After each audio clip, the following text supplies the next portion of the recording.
Her 7-year-old son had collapsed during gym class, and by the time she reached the hospital, he was unconscious, hooked to machines. Doctors gave her a chilling diagnosis: end-stage kidney failure. Her little boy was dying. And the only potential match? The one man she swore never to speak to again, Dax Whitmore, tech billionaire, media darling, and the father of her child, a man who once whispered to another woman that she was just a distraction. She never told him he had a son, but now she had no choice. So she called, and when he answered, everything changed. Before we dive into this emotional journey, please do me just a simple favor. Hit that like button. Your support helps YouTube push this story to more viewers just as amazing as you are. Also, if you're new here, don't forget to subscribe before we proceed deep into this perfectly crafted story written just for you. Tap on the subscribe button below. We are all waiting on you to be part of this family. Now, let's begin. The sun filtered softly through the linen curtains of the downtown Los Angeles loft, where Camila Rios adjusted a vase of hydrangeas on the centerpiece table of her design studio. Her firm, Camila & Company Interiors, was finally taking off. Clients adored her modern yet warm aesthetic, and that morning's pitch had ended in applause. She should have felt victorious, but behind the confident heels, the color swatches, and the polished smile was a woman running on fumes. Raising Jace alone for 7 years hadn't been easy. Every cent mattered. Every decision, school, babysitters, bills, rested on her shoulders. Still, Camila made it work. Their mornings were a blur of dinosaur-themed lunchboxes, mismatched socks, and Jace refusing to comb his curls. Their nights? Bedtime stories, popcorn, and toothy giggles as he insisted T-Rex was the greatest predator of all time. He was her light, her reason, her everything. As she stepped into her office, her assistant grinned. Another win, Camila. That's 3 contracts this month. She smiled, tucking her phone into her blazer. We're just getting started. Her phone buzzed. She glanced at the screen and froze. Fairgrove Elementary. Her heart skipped, then plummeted. With trembling fingers, she answered. Hello? Ms. Rios? The voice was rushed. A woman. This is Nurse Beasley. Jace collapsed during PE. An ambulance is en route to St. Vincent's Pediatric. The vase shattered at her feet. Her vision blurred.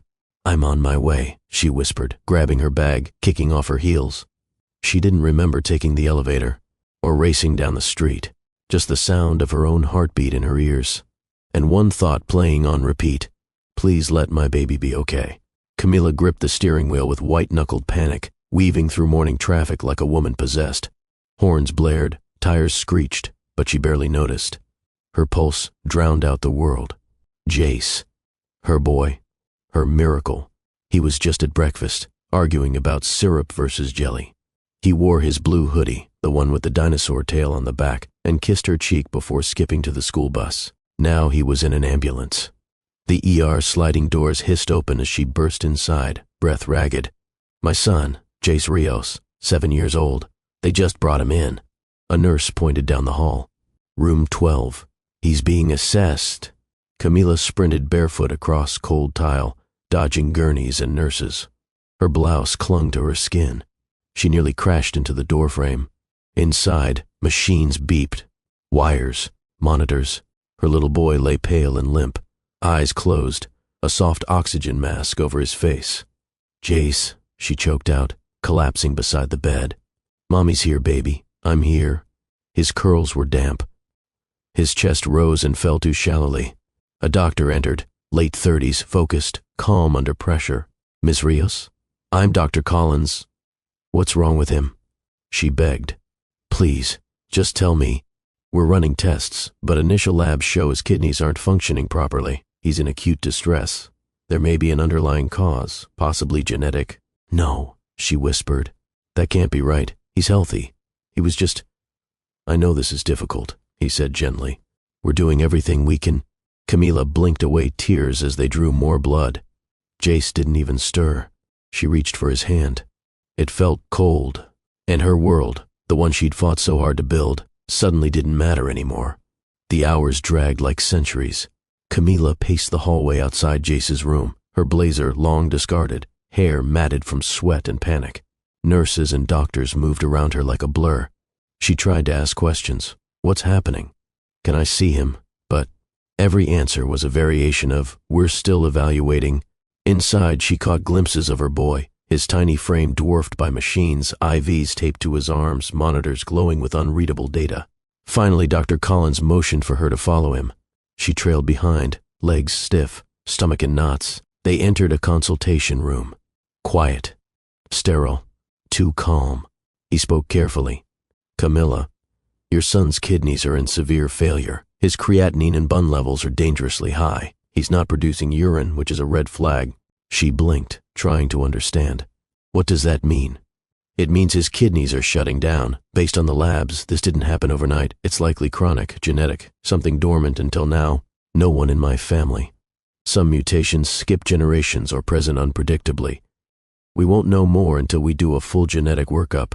Camilla sat down slowly, the weight of his words pressing her into the seat. What happens next? She whispered. We've started dialysis to stabilize him, but it's a temporary solution. Jace is in end-stage renal failure. He needs a kidney transplant. Her hands clenched the chair's edge. How soon? Soon, he said. Ideally within weeks. Time isn't on our side. Her heart twisted. Can I donate? You were tested as part of standard protocol. Unfortunately, you're not a match. Tears spilled down her cheeks. Then who? Dr. Collins looked at her gently. Biological parents have the highest likelihood of compatibility. We'll need to contact his father. She froze. The name she hadn't spoken aloud in nearly 8 years flared in her mind. Dax Whitmore. Her past. Her mistake. Her heartbreak. And, unfortunately, her son's best hope. Camilla sat in the darkened hospital chapel, hands clasped tightly in her lap, eyes unfocused. The stained glass glimmered with morning light, casting fragmented color across the polished floor. But she felt none of it. Jace was asleep in the pediatric ICU, sedated, his little body tethered to machines keeping him stable. Stable, for now.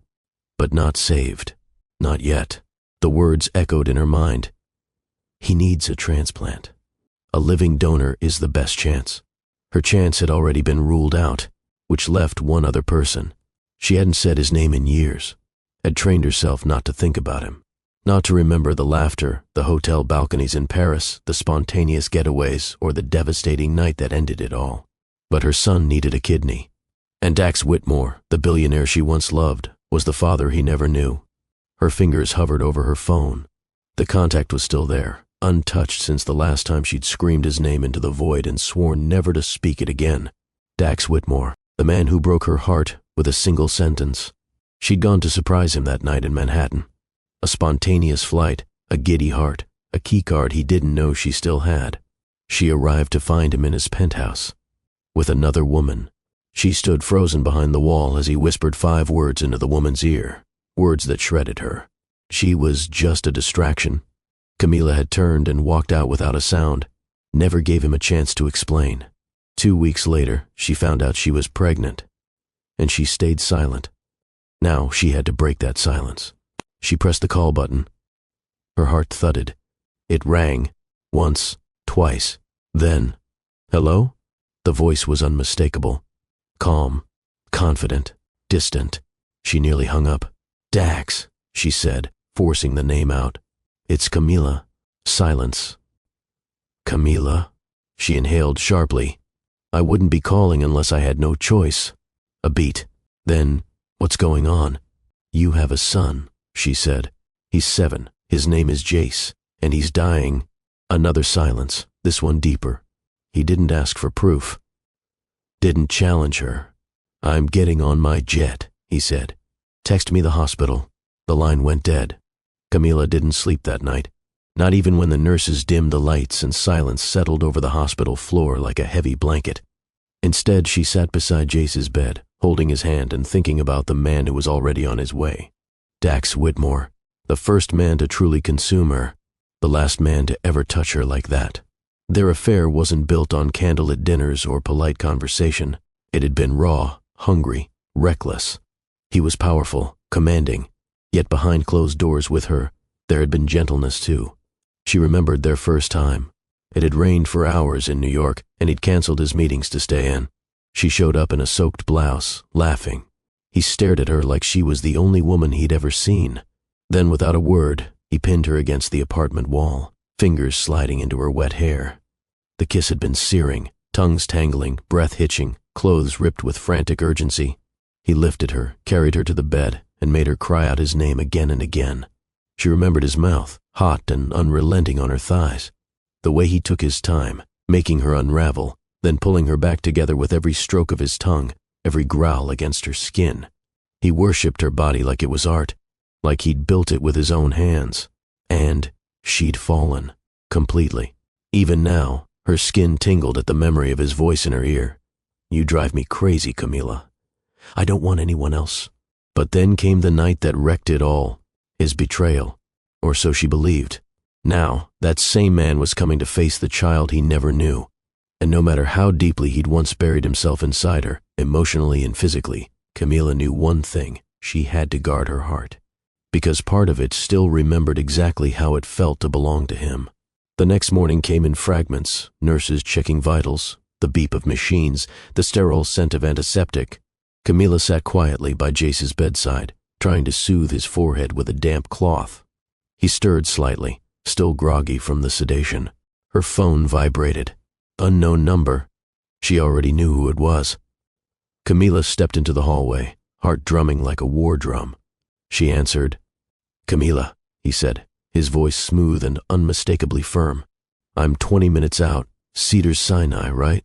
"St. Vincent's," she corrected, gripping the phone tighter. He exhaled sharply. "I'm coming straight there." A pause. Then softer. "How is he?" "He's stable, for now. But he needs that transplant. Fast." She could hear it in his breathing. Tight, controlled, but tinged with panic. "I still can't believe you never told me," he said, voice low. "I didn't plan for any of this, Dax." "You should have told me," he snapped. "I had a right to know." Camila bristled. "And what would you have done, Dax?"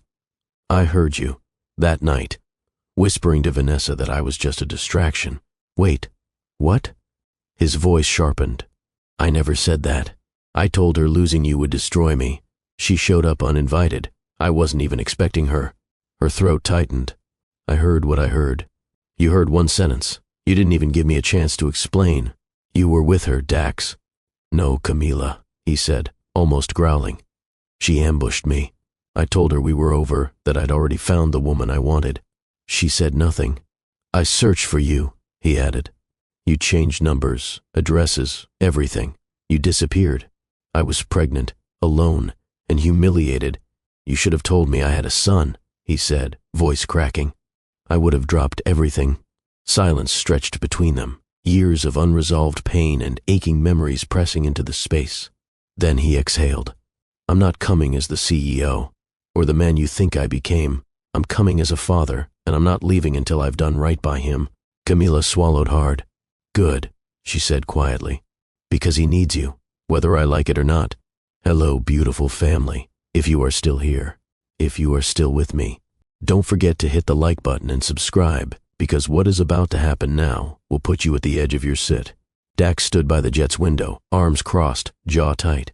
The Gulf Stream hummed beneath him, slicing through clouds at 40,000 feet, but his mind was grounded, stuck in a hospital room with a boy he'd never met. A boy who carried his blood. A boy who was dying. He stared out at the sky, eyes narrowing as memories pressed in. Camila. Her laughter after midnight. That fiery temper. The way she challenged him in every conversation, every glance. She never fawned over his money, never softened her edges to fit his world. That's what made her unforgettable. And now, she'd been raising his son without him. He clenched his fists. The thought tore at something deep. He replayed their last night over and over during the flight. Vanessa had shown up unannounced. He'd ended things with her months prior, but she had connections, and getting past security wasn't hard. She walked in, crying, desperate to win him back. "I miss us," she'd whispered. "You miss being seen," he replied coldly. Then he saw Camila's bag on the couch. She must have been in the hallway just out of sight, and he knew exactly when she'd left. Right before he said the most important part, "I've already moved on, and if I lose her, that would be my greatest mistake." But she never heard that part. She disappeared. No calls, no trace. Just Gone. And now he understood why. His gut twisted with guilt. "Mr. Whitmore," the pilot's voice crackled through the intercom. "We'll be landing in Los Angeles in 15 minutes. He nodded. As the ground rose beneath them, Dax straightened his tie. The charcoal suit felt like armor, but inside he was anything but invincible. He'd faced boardrooms full of billionaires, but nothing prepared him for what waited on the other side of this runway: a sick child, a woman he once adored, and a chance he couldn't afford to waste. The sliding doors parted with a low whoosh as Dax stepped into St. Vincent's pediatric wing. The atmosphere was quiet but tense. Low murmurs, soft footsteps, machines humming behind doors. Nurses glanced up from their stations, their eyes trailing over the sharply dressed man who moved like he owned every inch of space. And yet, he didn't feel powerful at all. He was looking for a little boy he didn't know, a boy with his blood. His shoes echoed down the corridor as he approached the nurse's desk. "I'm looking for Jace Rios," he said, voice steady but low. "I was told he's in room 12. The nurse blinked, then nodded slowly. "He's in observation. Only family is allowed." Dax didn't blink. "I am family." Another nurse approached, recognizing his name from Camila's emergency contact update. "Ms. Rios is inside. I'll let her know you're here." She disappeared through the doors. Dax exhaled, adjusted his sleeves, and tried to slow the rush of adrenaline. Then Camila emerged. Her eyes met his instantly. Her hair was pulled into a messy bun. No makeup. Worry written across every line of her face. But she was still breathtaking. They stood there for a beat too long. Then, "He's asleep," she said softly. "But you can come in." Dax followed her through the door and stopped in his tracks. The boy on the bed had his curls, his chin, even his stubborn little scowl as he shifted in his sleep. It hit Dax like a punch to the chest. This was real. This was his son. He walked to the bedside slowly, careful not to make a sound. His knees buckled slightly as he crouched beside the bed. He reached out, hand hovering just above the boy's. "Jace," he whispered, voice thick. "I'm here now. I'm not going anywhere." Camila turned away, arms folded tight across her chest. But she heard him, and something deep inside her cracked. As soon as they stepped into the empty family lounge down the hall, the tension snapped.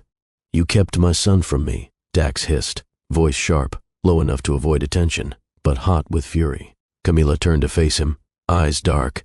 "And you discarded me like I meant nothing." "I didn't know you were pregnant," he said, teeth clenched. "You think I would have walked away if I knew?" She laughed bitterly. "I think you made your choice the night I heard you whispering sweet nothings to Vanessa in your penthouse." His face twisted. "That's what this is about. You don't get to act surprised." "I told her I was done with her," he shot back. "I told her I'd found someone who mattered." "I heard she was just a distraction," Camila said, each word laced with venom. "I was talking about her. You expect me to believe that?" He stepped closer. "Yes, because it's the truth. I didn't even know you were there that night. You ghosted me, changed your number, moved across the country." Camila's breath hitched. "I didn't run," she said, softer now. "I was humiliated. I was pregnant. And I didn't want a damn thing from you." "Then why call now?" Her eyes flashed. "Because Jace needs you. That's it. Don't confuse this with something else." Dax's gaze dropped to the floor. His hands were fists at his side, shaking slightly. "You think I haven't regretted that night every day?" he asked, voice strained. "You were the only woman who ever saw me. Not my money, not the headlines, just me. And I lost you." Camila looked away. "I never stopped wondering what could have been," he added. She shook her head. "Don't do this." He didn't respond. They stood in silence, years of pain pushing at the edges of the room. Then a nurse appeared in the doorway. "He's waking up." Without another word, they rushed back down the hall, together but still worlds apart. Jace's eyelids fluttered open as the soft beeping of the heart monitor kept rhythm beside him. Camila leaned in instantly, brushing back his curls. "Hey, baby, Mommy's here." He blinked slowly, lips dry. "Water," he rasped. She grabbed the straw cup the nurse had left and held it to his mouth. He took a small sip. "Good job," she whispered, tears already threatening again. Then she felt it, another presence beside them. Dax stood just behind her, his gaze fixed on the boy in the bed. Jace's eyes traveled to the tall man beside his mom. He squinted. "Who's that?" Camila hesitated for a heartbeat. Then, her voice quiet and sure, she said, "That's your daddy, baby." Jace blinked again, his voice barely above a whisper. "I have a dad?" Dax stepped forward, slowly, cautiously. "You do. And I'm him. I'm so sorry it took me this long to find you." Jace stared, eyes wide. "You look like me," he murmured. That made Dax smile, eyes misting. "Yeah, you've got my chin, but your mom's eyes. Lucky you." Camila's heart clenched. Jace studied him a little longer, then whispered, "Are you staying?" Dax knelt beside the bed, voice thick with emotion. "I'm not going anywhere, Jace. I promise you that." There was a pause. Then Jace reached out with his tiny hand, placing it gently over Dax's. Camila turned away, swallowing hard. Dax looked up at her, their eyes meeting. It was the kind of look that said everything neither of them could speak aloud in front of their son. Jace sighed, eyes already starting to close again, the meds taking hold. "Cool. I have a dad?" Dax let out a shaky breath and kissed the back of his son's hand. Camila quietly stepped out of the room, because for the first time, her little boy wasn't alone. The next morning began with fluorescent lights and hushed voices in the lab. Dax sat in the blood draw chair, sleeves rolled up, jaw tight. A nurse wrapped a tourniquet around his bicep and prepped the syringe. He didn't flinch. His eyes remained focused on the hallway just outside the lab, where Camila stood with her arms crossed, watching. "Do you get queasy with needles?" the nurse asked. "No," he said flatly. "Just make it fast. I need results." Camila stepped in as the needle went in, her voice firm. "You can't rush this, Dax. They have to test for blood type, antigen match, tissue compatibility. I read the report 3 times already," he said without looking at her. "I'm not here to waste time." She hesitated, then softened. "I know, it's a lot, for everyone." He glanced at her then. "I didn't sleep last night. I kept wondering how many of his milestones I missed. First steps, first words. You missed everything," she said, honest, but not cruel. He nodded. "And I'll never forgive myself for that." The nurse finished, labeling the samples carefully before stepping out. Camila moved toward him, slower now. "I didn't want you to come back out of guilt. I didn't." He looked up. "I came because he's mine. Because I want to do right by him, and by you." Her breath caught slightly. The door opened, and Dr. Collins stepped in with a clipboard. "We'll have the full HLA typing back in a few hours. Preliminary blood work is promising." Dax stood. "Call me the moment it's confirmed. I'm not leaving this hospital until I know." Camila watched him leave the room, his shoulders squared, his pace steady. But there was something new in his walk, a man carrying the weight of 7 lost years and 1 fragile hope. Camila sat beside Jace's bed, her fingers gently stroking his hair as he dozed. The machines buzzed softly, steady now. Stable, but not forever. She didn't hear the door open. Only when a warm breath hit her shoulder did she glance up. Dax stood there, eyes sharp. "They confirmed it," he said. Her heart skipped. "You're a match?" "Perfect match," he replied, voice low. "I signed the release forms. They're booking the OR for Monday morning." Camila blinked rapidly. "That's only 3 days away. The sooner the better, right?" She rose slowly, swallowing the knot in her throat. "Dax, thank you. I'm not doing this for thanks," he said. "I'm doing it because I owe him everything I never gave." She stared at him, studying the man he'd become. Still controlled, still intense. But something softer peeked through the cracks now. "You really didn't know, did you?" she asked. He shook his head. "I would have moved mountains to be there. For both of you." Her chest tightened. "And now you're literally giving him part of yourself." He gave a small smile. "It's not enough, but it's a start." They stood in silence for a moment, just watching Jace breathe. "I told him today," she said, "that he'd have a piece of his daddy inside him forever." Dax's expression shifted. Grief, pride, guilt all tangled together. "I hate that he had to meet me this way," he murmured. "Hooked to machines, weak. You should have seen him last month," Camila said softly. He beat 3 fifth-graders at chess during lunch break. A quiet laugh escaped him. "Smart like you, then." She glanced up. "And stubborn like you." Their eyes locked. There was something thick between them, unspoken, unresolved. But for now they focused on the only thing that mattered, saving their son. The hallway was dim, washed in pale blue light from wall fixtures meant to calm nerves that never really settled. Camila leaned against the window ledge just outside the ICU, sipping lukewarm coffee from a paper cup. Her heels were off. Her shoulders sagged. Her blouse was wrinkled from hours of sitting, standing, pacing. She hadn't intended to wait for him. But somehow, her feet wouldn't move. Dax appeared around the corner, hands in his pockets, suit jacket slung over his shoulder. He looked tired, but more grounded than she'd ever seen him. "You should be asleep," he said softly, stopping a few feet from her. She shrugged. "So should you." He leaned beside her, looking out the same window. Hospitals aren't built for rest. Silence. The kind that held more weight than words. Then, "I missed everything," he said. His first laugh, his first word, his first Halloween. "I can't get those back." Camila's voice was quiet. "He was a pirate last year, said he wanted to sail to New York and steal a spaceship." Dax smiled faintly. "Ambitious. He gets that from you." He turned to her. "You were always the smartest woman I knew. Fierce, complicated, honest to a fault." "You mean difficult," she muttered. "No," he said. "I mean unforgettable." She looked away, heart thudding. "I thought I could forget you," he continued. "Buried myself in work, deals, headlines, but nothing erased you." I'd close my eyes and still see her face. Her hand tightened on the coffee cup. "You broke me," she whispered, "and I had to hold it together for someone else." "I know," he said, "and I'll never forgive myself for what you went through alone."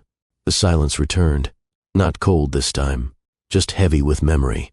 "I don't know what happens after the surgery," he said, "but I want to be here, not just for Jace, but for you too." She swallowed, throat tight. "I don't know if I can let you in again," she replied. "It nearly destroyed me the first time. I don't expect forgiveness overnight," he said gently. "But I'll earn it, if you let me try." She didn't answer, but when she turned to leave, his hand brushed her wrist. And this time, she didn't pull away. The hospital's family suite was quiet, dimly lit by a single floor lamp. Camila stood near the small window, arms folded across her chest. She hadn't planned to stay the night, but sleep felt impossible elsewhere. Behind her, the door clicked shut. She didn't need to turn around. She already felt him. His energy always arrived before his voice. Dax set down a paper bag from the hospital cafe. "I brought the worst sandwich known to man, but it's edible." She glanced at him over her shoulder. "I've had enough bland food to last a lifetime." He smiled, but it faded fast. Neither of them moved. Then she said it, quiet but sharp. "You can't just walk back into my life and expect everything to realign." "I don't," he said. "But you walked into mine when you called." Her jaw tightened. "Because I had to." "I know." He stepped closer.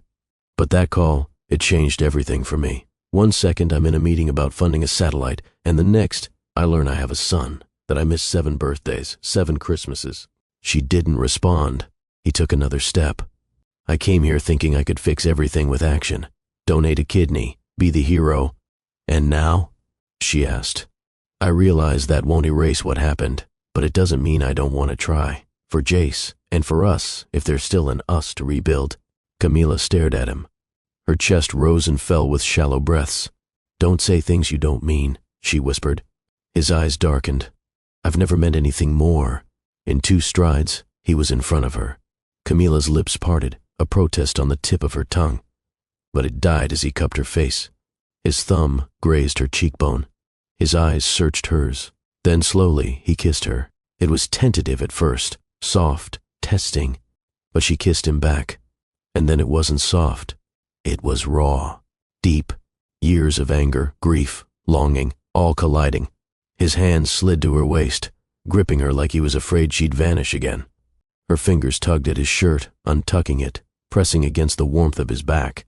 He backed her toward the bed, lips never leaving hers. When the back of her knees hit the mattress, she sank, pulling him down with her. Clothes peeled away piece by piece. His mouth moved down her neck, chest, stomach, memorizing every inch. She arched into him, gasping, fingers tangled in his hair. And when he finally entered her, it wasn't rushed.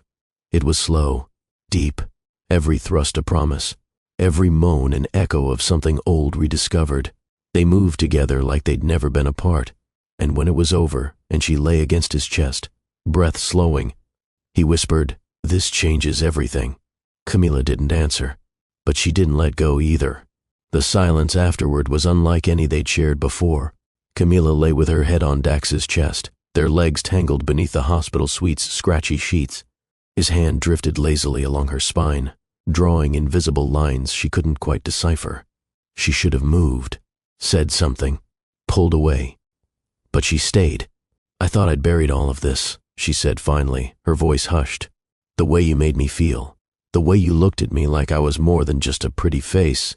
You were never just anything," Dax murmured. She pulled the sheet up to her chest, rolling onto her side to face him. "Then why didn't you fight for me?" "I tried," he said. "When I realized you were gone, I sent people to your apartment, called every number I had. I even showed up at your old firm in Boston. I had already left," she whispered. "I didn't want to be found." "I know," he said, brushing a strand of hair from her cheek. "But that didn't stop me from looking." Camila's eyes searched his. "You think this changes things?" He sat up, resting on one elbow. "Doesn't it?" "Sex is easy," she said flatly. "Feelings are not." He smirked. "That didn't feel easy. That felt like history catching up to us." She didn't smile back. "I don't want Jace confused," she added. "He just met you. He doesn't need to see me falling apart again if this is temporary." Dax's expression sobered. "Camila, I'm not here to pass through. I'm here because I never stopped loving you. I buried it. I tried to drown it in ambition. But you," he reached for her hand, lacing his fingers through hers. "You're the only thing that's ever made sense." She turned her face away, tears stinging. "You say that now. But what about 6 months from now? A year? When the newness wears off and reality hits? I'm not asking you to promise me forever," he said. "I'm asking for the chance to prove I've changed." Her eyes flicked back to his. "And what if I'm too scared to risk it again?" "Then I'll wait," he whispered. "As long as it takes." Silence fell again, but it was different this time. Not empty, not strained, just filled with the weight of possibilities. Camila leaned her forehead against his. "I want to believe you," she whispered. "Then start there," he said, kissing her gently. "Just believe." And for the first time in years, she didn't feel alone in the dark. Hey, dear family, if you are still here with me on this beautiful story, please hit the like button to show your presence, then subscribe so you won't miss what happens next. The hospital buzzed with a quiet urgency. Nurses moved swiftly but gently, prepping IVs and surgical charts. The air smelled of disinfectant and sterilized metal. Camila sat beside Jace's bed, holding his small hand in both of hers. His skin was warm, his lashes fluttering as he blinked up at her. "Are you scared, Mommy?" he asked softly. She smiled through the tightness in her throat. "Not one bit. You're the bravest boy I know." He nodded solemnly. "Daddy said we're a team now, that I'm getting a part of him today." Her lips trembled. "That's right, baby. He's giving you something really special."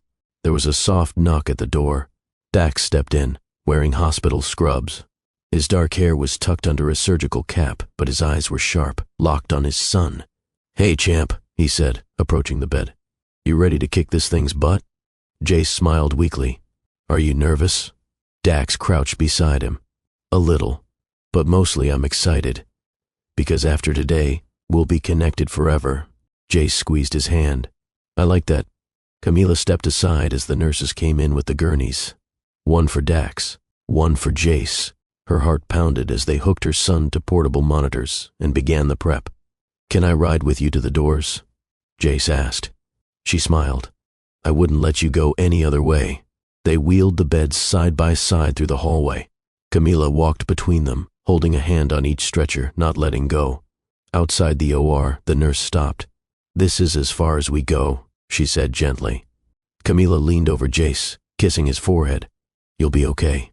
I'll be right here when you wake up." He nodded, fighting sleep. Then she turned to Dax. He reached up, brushing his thumb over her knuckles. "We've got this." She bent down and pressed her lips to his forehead. "Thank you." "No," he murmured. "Thank you for calling me, for letting me be his father." The doors opened, and they disappeared behind them. Camila stood frozen, her hands now empty. But her heart was fuller than it had been in years. Camila sat curled in one of the waiting room chairs, her arms wrapped tightly around herself. Time had lost all meaning. Each second dragged like it was being pulled through mud.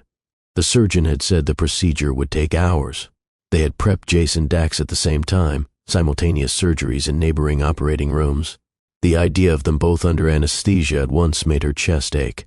She watched the hands on the clock crawl. Tick, tick, tick. Nurses moved in and out. Someone offered her water. She didn't take it. She prayed silently, gripping the hem of her sweater like a lifeline.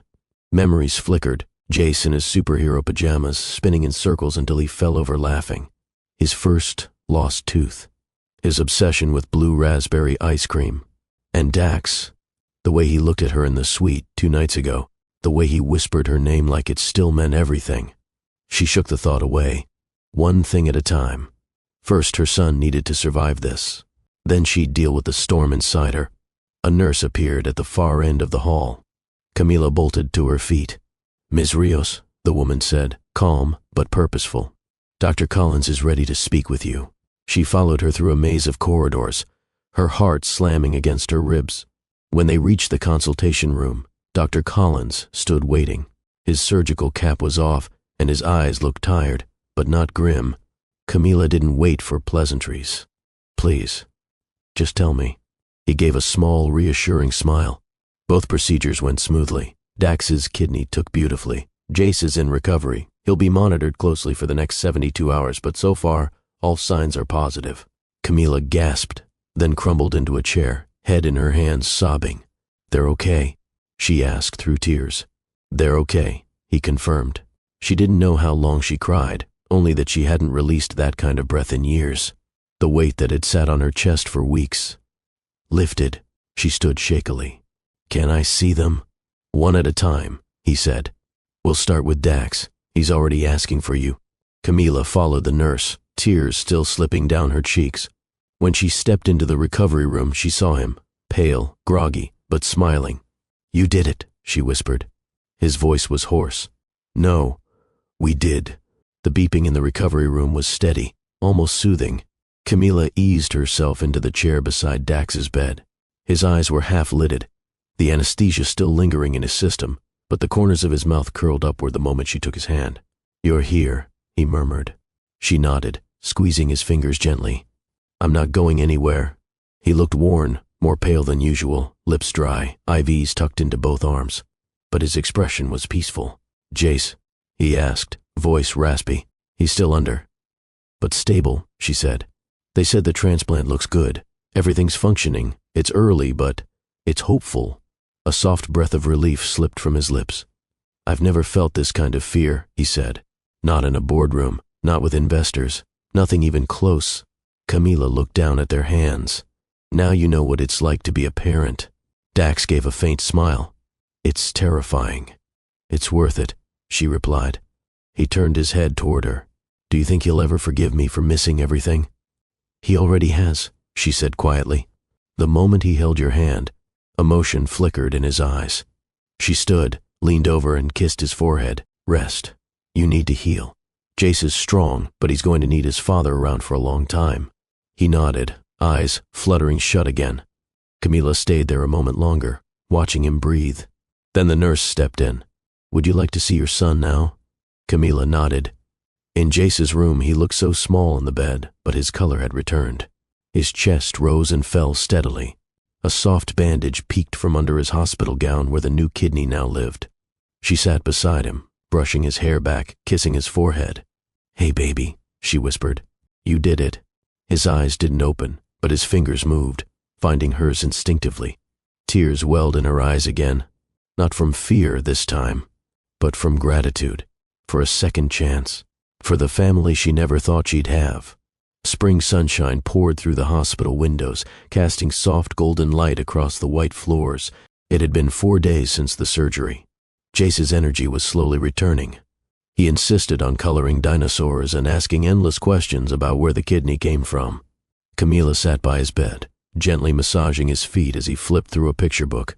"Mommy, did Daddy really give me a piece of him?" She smiled. "Yes, sweetheart. That's how much he loves you." Jace looked thoughtful for a moment. So now I'm part dinosaur, part daddy?" She laughed, real from the stomach laughter, and kissed the top of his curls. Exactly. Across the hall, Dax was healing too. He'd refused to take the VIP suite the hospital offered, opting instead for the regular recovery room to stay close to Jace. The nurses adored him. He cracked dry jokes and offered to tip anyone who could smuggle in real coffee. But it was the little things Camila noticed most, like how he limped down the hallway just to peek into Jace's room at night, how he memorized his medication schedule, how he quietly ordered a set of books on pediatric recovery and read them cover to cover. Every morning, he brought her coffee. Not just any coffee, her order. 2 pumps vanilla, 1 sugar, oat milk.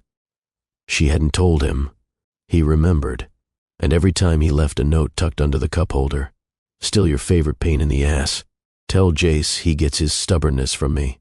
Today's mission, earn 1 real smile from you." Camila didn't know what to make of it. Was this real? Or temporary kindness fueled by guilt?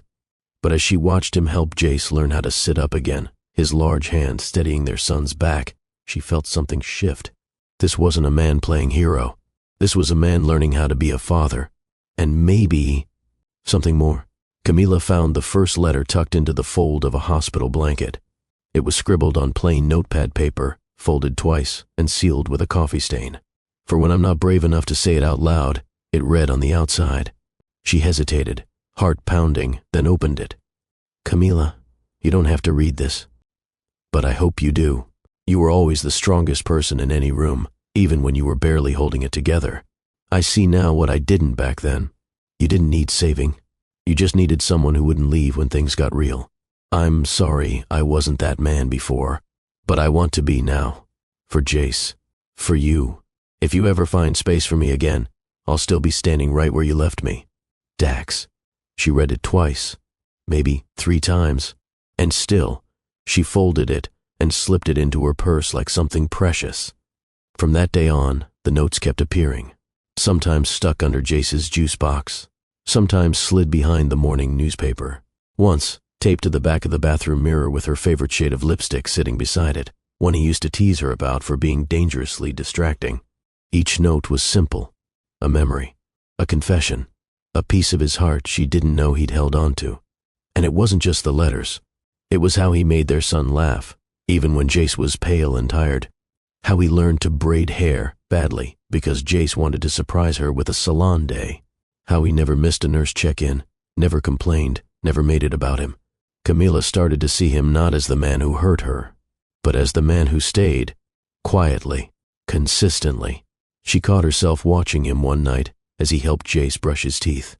And when he turned and smiled at her, with toothbrush foam smeared across his cheek, she felt something inside her shift. Not a crack, a soft opening. Like maybe, just maybe, she was ready to feel again.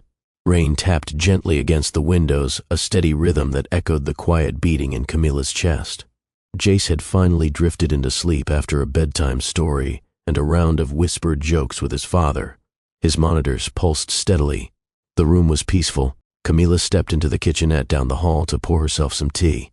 The hallway light glowed soft and golden, reflecting off the linoleum floor. Dax stood at the counter, shirtless, a gauze patch still taped over his side where the incision was healing. His back was to her, but the moment he heard her footsteps, he turned slowly. Their eyes locked. Camila swallowed. "You should be resting. So should you." His voice was rough, deeper than usual. She took a step forward, then another. When she was close enough to see the stubble along his jaw and the faint sheen of heat at his collarbone, she reached out, brushing her fingers lightly along the fresh scar. He flinched, not from pain, but from the electricity. "You gave him a part of yourself," she whispered. He nodded. "And I'd do it again." Her hand flattened against his chest. He caught her wrist, not forcefully, just enough to feel her pulse. "Camila," he said softly, voice barely above breath. "Tell me not to if you want me to stop." She didn't. Instead, she rose on her toes and kissed him. This time wasn't hurried or furious. It was slow, burning. His hands slid up her sides, pushing her sweater off her shoulders as their mouths deepened. Her fingers fumbled at the waistband of his lounge pants. His lips traced her jaw, her neck, the hollow of her throat. He lifted her onto the countertop effortlessly, standing between her knees, eyes dark with need. Camila pulled his face to hers, panting softly. "We shouldn't be doing this here." "Then tell me to stop," he murmured, mouth against her ear. She didn't. He kissed down her collarbone, peeling her tank top aside to taste her skin. When he sank into her, it was deep and slow, deliberate. She wrapped her legs around him, stifling a moan against his shoulder, hands clutching his back. Every movement was a confession. Every breath, a surrender. No more walls, no more doubt. Just two bodies, finally in sync with hearts that had waited too long. When it ended, he held her there, still inside her, still breathing her in. "Camila," he said, voice cracked with emotion. "Let me love you the right way this time." She didn't answer, but she kissed him like she meant forever. The rain had stopped by morning, leaving dew on the hospital garden just outside the window. Camila stood on the small balcony off the family suite, wrapped in a thin cardigan, coffee in hand. She wasn't sure how long she'd been watching the sunrise, but she felt him before she heard him. Dax stepped behind her, fresh from a shower, his shirt unbuttoned and clinging to him. The scar on his side peeked through the cotton, still healing, still tender. "Couldn't sleep?" he asked. She shook her head. "Too much on my mind." "Me too." Silence lingered between them, gentle but loaded. Then Dax spoke. "I need to tell you something." No filters, no defenses. Camila turned slightly. "Go ahead." He took a breath. "After you left all those years ago, I buried myself in work, deals, startups. I told myself I didn't need love, that it was a distraction." Her eyes narrowed slightly. "But it wasn't," he said quickly. "You weren't. You were the one thing that made the rest of it mean something." He stepped closer, his hand brushing hers. "I kept a photo of us. From Paris. You were laughing, mid-bite, probably teasing me about my terrible French. I kept it in my office drawer, hidden under contract folders." Her lips parted, surprised. "I'd take it out when everything felt like noise," he continued. "And I'd ask myself, how did I lose her? What the hell did I do wrong?" Camila looked down. "I think we both got lost. You in ambition, me in fear." He nodded. "You had every reason to run. But I never stopped loving you." She met his eyes, soft but guarded. "Love's not always enough, Dax." "I know," he said. "That's why I'm not asking you for promises. I just want a chance to show up every day, to be someone Jace can look up to, someone you can trust." He cupped her cheek, thumb brushing her skin. "Let me rebuild what I broke, piece by piece. No shortcuts, no apologies without actions." Camila leaned into his palm, the ache in her chest slowly softening. "You're really not the same man," she whispered. He gave her a crooked smile. "No, but I'm finally the man I always wanted to be." And this time, when she kissed him, it wasn't about the past. It was about the future. The following week brought quiet transformation. Jace was discharged, bright-eyed and chatty, asking every nurse if they had dinosaur-shaped balloons. Dax moved into Camila's guest room, temporarily, he said, but the toothbrush he left on her bathroom sink suggested otherwise. Evenings became their new rhythm. One night, as rain pattered lightly outside, Camila stood at the stove making grilled cheese, Jace's request.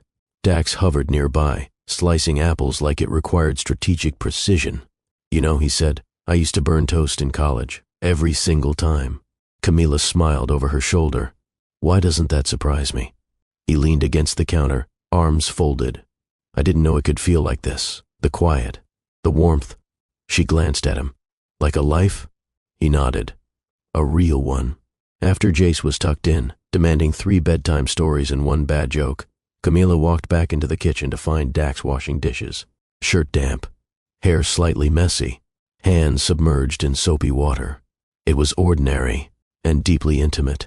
When he dried his hands and turned to her, there was something unspoken in the space between them. She stepped forward, slowly. "No grand speeches tonight?" she teased. "No," he said, eyes steady. "Just this." He kissed her softly. She responded, arms slipping around his waist, head resting against his shoulder. For the first time, there was no urgency, no hunger to prove anything, just safety. Later, they lay on the couch, legs intertwined, the TV murmuring in the background. Camila traced the lines of his chest absent-mindedly, head on his arm. "I used to think love had to hurt, that it had to burn to be real." Dax turned to face her. What do you think now? That it should feel like this? He reached for her hand. Camila, if we do this, it has to be all in. No disappearing, no hiding. I'm not the woman I was back then, she said. I've grown. I've survived. And I see all of that, he said. And I love all of it. She blinked, caught off guard. I love you, he repeated, calm and sure. Not the idea of you, not the memory of what we were. You, now. This version. Her throat tightened. I never thought I'd trust you again, she whispered. But I do. He smiled.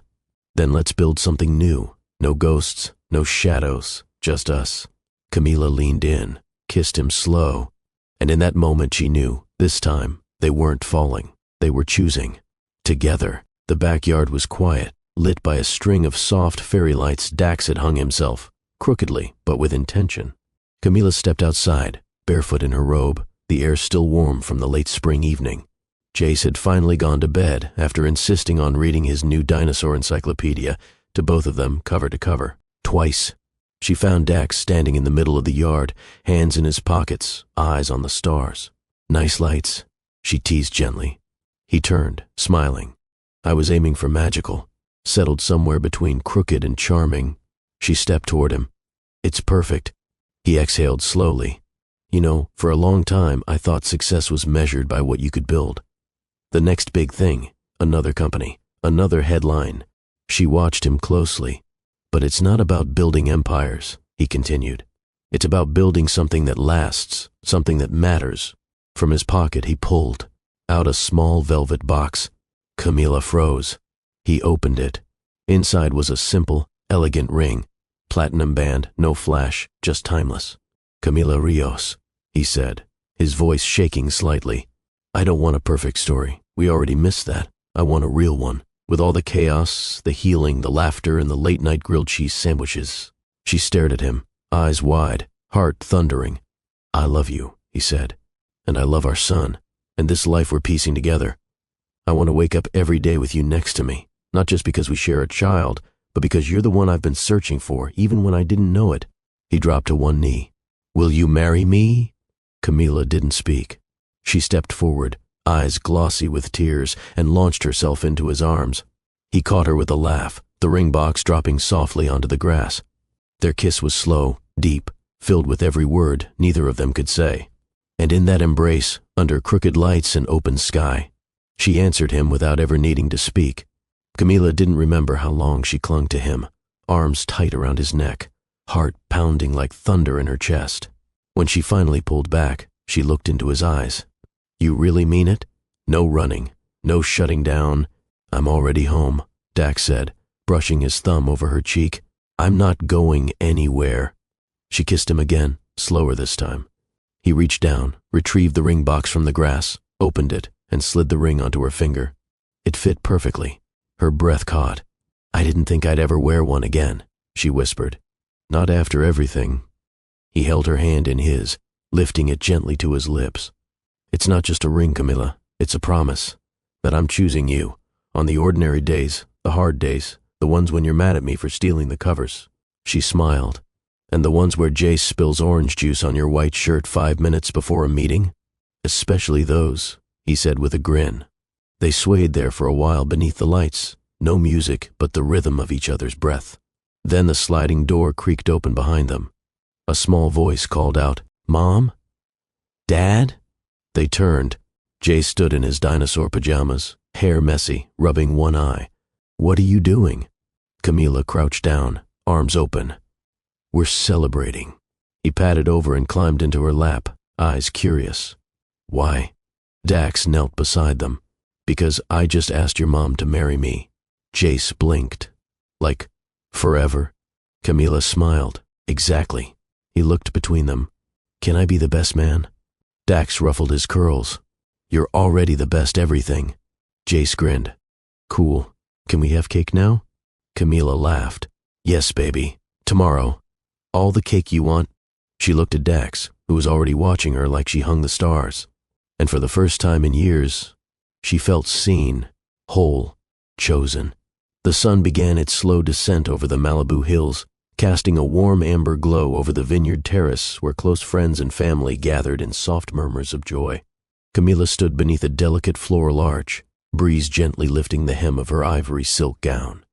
Her eyes searched the crowd until they landed on the one face that mattered. Jace, dressed in a tiny tuxedo with a lime green dinosaur pin on his lapel. His idea, of course. He beamed with pride. His hand clutched the velvet ring box tightly, shoulders square, expression serious. When the music shifted, the crowd rose. Dax stepped forward from the far end of the aisle, dressed in a classic black suit, his steps slow but confident. Every inch of him radiated calm joy, but when he looked at Camilla, his composure cracked just a little. His eyes softened, mouth parted in awe. She felt the same. It wasn't the dress, or the vineyard, or the gold-trimmed chairs. It was him. It was them. A journey once broken, now whole. As Dax reached the altar, Camilla took his hands in hers, barely aware of the officiant beginning the ceremony. They didn't hear much of it, just pieces.